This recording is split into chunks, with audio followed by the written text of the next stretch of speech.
All right, let's move on. As investors continue to look for value in uncertain times, what lessons can they learn from titans in the industry? Brett Kelly from Kelly+Partners has spent time talking to investors like Charlie Aitken, June Liu, John Murray and Paul Moore to find out their stories and what others can learn from them. And he joins us now. Brett, great to have you on the channel. Thanks for your time. I just want to get your kind of sense of how things are out there at the moment, first of all. Obviously, you know, you're running a pretty big accounting firm. You're on the front line providing advice to a lot of SMEs and investors. What are you seeing? What's your sense of where we are? It's a great question. At Kelly+Partners, we have 15 offices, 14 in New South Wales and 1 in Melbourne. We look after about 7,800 private business owning families. And so that gives us quite a good perspective of what I call the real economy. These are businesses that are not publicly listed and are not government backed, people who've risked their own money to build a business. And what we're seeing is that people expect to work twice as hard to get the same return if they can at all. And there is certainly very real impact across the economy as we are putting in, hundreds of JobKeeper applications last week and this week. Okay, so on average, give us a gut feel, a rule of thumb of what these business owners are doing in terms of re-engineering their business staff-wise, in terms of salaries and headcount. It's a great question, David. What we are seeing is that most owners have asked their teams to take a pay cut of somewhere between 10 and 30% to continue to work.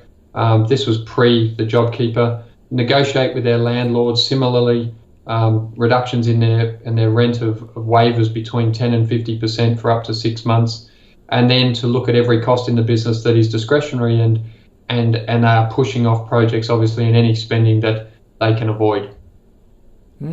So in terms of JobKeeper, excuse me, are you finding your clients are saying, hey, ask their staff to cut back 20%, and when JobKeeper comes in, maybe to prune that salary cut to maybe 10%?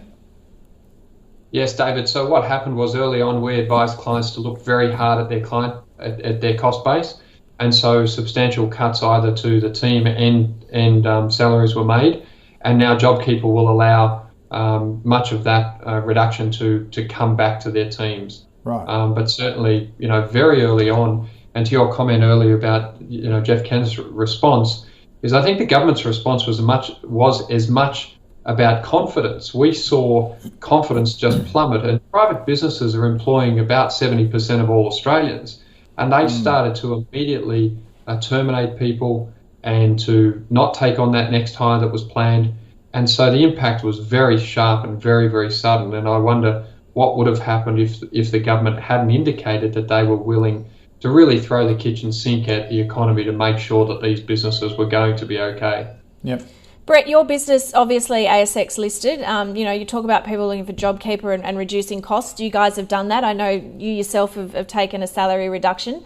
You're sort of sticking to your long-term plan though. What is the outlook for your business? And I guess businesses, in your sphere, there'd still be, I imagine, quite a lot of demand for your services.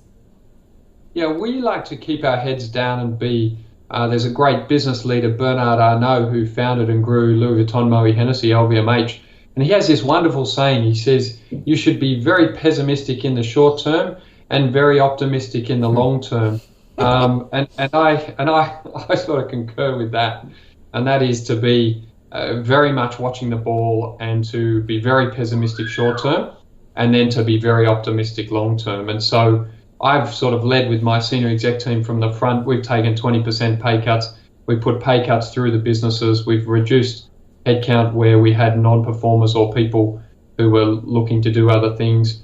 And then, we've asked people to step up and really show energy towards our client base so that we could help them. Look, we think death and taxes are life's too great certainty, and that after all the money has been spent by Western governments, we've seen no political agreement to stop spending money over the last 15 years, and we don't anticipate that will suddenly occur after this crisis. What we think is that governments will have to tax more and that tax rates will go up over time, so the need for excellent tax advice is going to go up.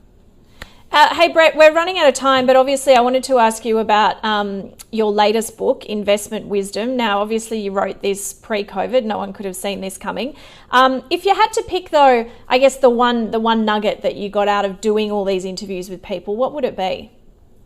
It's a very good question. I've got the book here, and this book is part of you know, I'm proud of this. This is 1,000 pages of books I've written over the last 20 years, all about wisdom, seeking wisdom. So go to the mountain, find the best people and ask them what they know. And you know, the theme's the same, that ultimately building great business is about working with people and working extremely well with people, and that being a great investor is investing in businesses run by great people. And so a lot of people think that investing is about numbers, PE ratios, Excel spreadsheets. And when you get with the best investors here or anywhere I've met with people in the world, it's about backing great management teams. And those great management teams are the people that know how to manage and in particular lead people. Yeah. It's really good advice. It's something, It's just the simple stuff, isn't it? Brett Kelly, thanks for your time. We'll catch up with you later. Thanks so much for having me.